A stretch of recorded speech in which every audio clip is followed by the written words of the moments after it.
আমি সারা জীবনে কিছু করতে পারিনি, শুধু মা বাবাকে হ্যারাসমেন্ট করেছি গাইস। আমিও হ্যারাসমেন্ট হবো, ওপরওয়ালা কার্মা কথা বলে, ঠিক আছে? ব্যাস। কি ব্লগিং আমি করতে পারি না। দেখুন গাইস, এরা ব্লগিং করতে পারে না, এদের ব্লগিং শেখাতে হবে।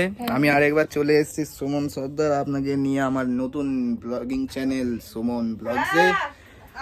আমার ভাগ্নি ব্লগিং শিখতে চায় আমার থেকে। আমি নিজে ব্লগিং করিনি কোনোদিন আজ পর্যন্ত, যতটা জানি যতটা দেখেছি সেই অনুযায়ী বলি। এই স্যার তো নিজেই ফেল, কি শেখাবি তুই? আমি নিজে জানি না, কিন্তু এতটা জানি যে আমি বকতে পারি। বক। আমি বকবো, লোক শুনবে, আমি কন্টেন্ট দিতে পারবো, লোক দেখবে। হ্যাঁ। সো কি আর বলবো বুঝতে পারছি না, কিন্তু এতটা বলতে পারি যে এখন 2025 আমার খুব খারাপ যাচ্ছে। আশা করি আগে কতদিন কেরাম যাবে না যাবে, কাজ বাজ ঠিকঠাক চলছে। আশা করি আপনাদের সহায়তায় আমি আরো বড় চ্যানেল করতে পারবো কি পারবো না সেটা আপনারাই বলতে পারবেন। আপনারাই আমার সব। বড় চ্যানেল কি করে করবি? এ পুরো পাগল করে দেবে আমাকে। ঠিক আছে বন্ধুরা, পরের ব্লগে দেখা হবে। ও চ্যানেলই নেই বলছে চ্যানেল। হ্যালো গাইস, এই হচ্ছে বাঘ মামা শুয়ে পড়েছে। এই মামা বল। তুই বল না, তোর চ্যানেল তুই চালু করবি, তুই বল না। আমার চ্যানেল আমি চালু করিনি, তোকে দিয়ে চালু করাচ্ছি। আমাকে দিয়ে চালু, আমি 50% এর হিস্সাদার থাকবো কিন্তু। হ্যাঁ 50, তোকে 70% দেবো। 70% আমার রয়্যালিটি লাগবে। তোর কি লয়াল কি চাই? লাই রয়্যালিটি। রয়্যালিটিটা কি? আমার নামের উপরে আমার টাকা চাই। ঠিক আছে, তোর নামই থাকবে না। কেন বাঘ করছিস মামা। আমি স্ক্রিপ্ট কিছু লিখিনি এখনো। কি বলবো আমি, কি ব্যাপারে কথা বলবো বল, সেই আচ্ছা ব্যাপারে তোর বলবো। সম্বন্ধে বল, তুই সারা জীবনে কি করেছিস? আমি সারা জীবনে কিছু করতে পারিনি, শুধু মা বাবাকে হ্যারাসমেন্ট করেছি গাইস। আমিও হ্যারাসমেন্ট হবো, ওপরওয়ালা কার্মা কথা বলে, ঠিক আছে? ব্যাস। কি হ্যারাসমেন্ট করেছিস বাবা মাকে? আচ্ছা গাইস, আসুন পিঠে খাবো। পিঠে খাওয়ার সময় হয়ে গেছে, মা পিঠে করেছে খুব ভালো, আপনারা খাবেন তো চলে আসুন। আমাদের অ্যাড্রেস হচ্ছে রূপমেল প্রেমগলি গলি নাম্বার 420। এক্সকিউজ মি প্লিজ, নিন খেয়ে নিন পিঠে। বন্ধ কর, 9টার মধ্যে ঘরে ঢুকে যায়। এটা ইন্টারেস্টিং না, ভালো কিছু বল। আমার লাইফই ইন্টারেস্টিং না, আমার লাইফ একদম বোরিং। তুই একদম বোরিং কথা বলছিস। এর লাইফ কিন্তু গাইস খুব ভালো ইন্টারেস্টিং লাইফ আছে, এর লাইফে ভালো থ্রিল আছে, এর লাইফের উপর একটা ভালো বই হবে, ঠিক আছে গাইস? আপনারা বলুন ওই বইটার নাম কি হওয়া উচিত? এর নাম সোনালী দাস। আমাকে কেউ চেনে না। আমাকে কোনসা চেনে এরা? তুই তো হিরো। আমি হিরো না। বন্ধ কর। আমাকে পুরো পাগল করে দেওয়ার জন্য ভেবেছে, ঠিক আছে? মুখটা তো দেখা।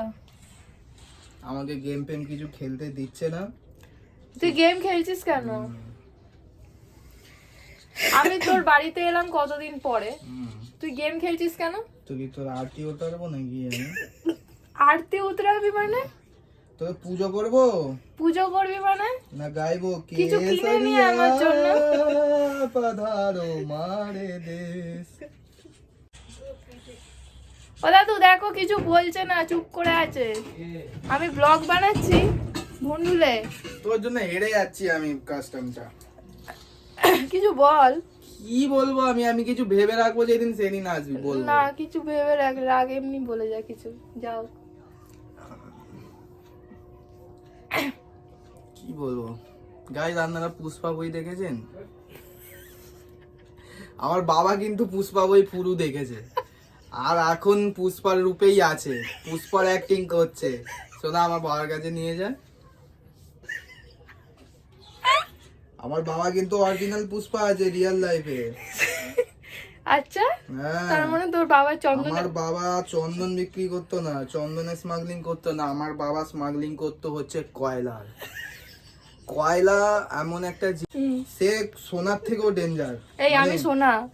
সোনা বলতে গোল্ডের থেকেও মূল্যবান। আচ্ছা ঠিক আছে। আপনারা বুঝতে পারছেন যে যেই জিনিসটা দিয়ে খাবার তৈরি হয়, হ্যাঁ 90s এর সময় গরিবদের জন্য কয়লাটাই মেন ছিল, আর আমার বাবা কয়লা পাচার করতো। ঠিক আছে, আমি এইসব জিনিস ওপেনলি বলতে চাই না, কিন্তু পাগলি বলছে বলে আমি বলছি। আমার বাবার ওয়ার্ল্ড ওয়াইড বিজনেস ছিল। আচ্ছা, কত টন কয়লা পাচার করেছে? টন এত কয়লা পাচার করেছে, এত কয়লা পাচার করেছে, ইন্ডিয়ান গভর্নমেন্ট চলে এসেছিল ঘরে। হ্যাঁ তখনকার গভর্নমেন্ট ছিল সোনিয়া গান্ধী। এসে বলছে স্যার আপনি এত কয়লা পাচার করেছেন, ইন্ডিয়াতে কয়লা উৎপাদন বন্ধ হয়ে গেছে। তো সেই জন্য আমার বাবা বললো গরিবদের জন্য করলাম, হ্যাঁ। ঠিক আছে বাদ দাও, কয়লা ফয়লা পাচার করা ছেড়ে এখন আমার বাবা দোকান করে। তো স্যার আপনার বাবা কেন কি আমার বাবার দবদবা ছিল তখন। আচ্ছা কি আমার বাবা ডন লেভেলের লোক ছিল, ঠিক আছে। আমার বাবার সাথে ইন্ডিয়ার বড় বড় ডনের হাত ছিল। বলবো না, নাম বললে এক্সপোজ হয়ে যাবে। হ্যাঁ। আমার বাবা কিন্তু খুব ভালো লোক ছিল, গরিবদের জন্য অনেক কিছু করেছে। হ্যাঁ। এ জানে না, এ খালি হাসছে পাগলের মতো। আচ্ছা আমার বাবা ভালো লোক আছে, সারা জীবন থাকবে, এটা আমার মা দেখে নাও। আমার মাও এই এতে সব সময় বাবার সাথে ছিল। হ্যাঁ বাবা স্মাগলিং করতো, মা হিসাব রাখতো, ঠিক আছে। বাবা স্মাগলিং করতো, মা হিসাব রাখতো। আমার একটা দিদিও আছে, চাই না গাইস, কি করব, মনের দুঃখে বলতে হয়। আমি একটাই রিকোয়েস্ট করব ইন্ডিয়ান গভর্নমেন্টকে, যে আমার বাবা যত কয়লা ফেরত দিয়ে দিতে। কয়লা কোনো কাজের নয় এখনকার বাজারে, ঠিক আছে গাইস। এ পাগলের মতো হাসছে, ভাবছে আমি ইয়ার্কি মারছি, কিন্তু এটা খুবই, আমি আমার নাম বলবো না। এ পাগলি সবসময় এরামি করে, কিন্তু আমার বাবা খুব ভালো লোক, আমি আর কিছু বলতে পারবো না।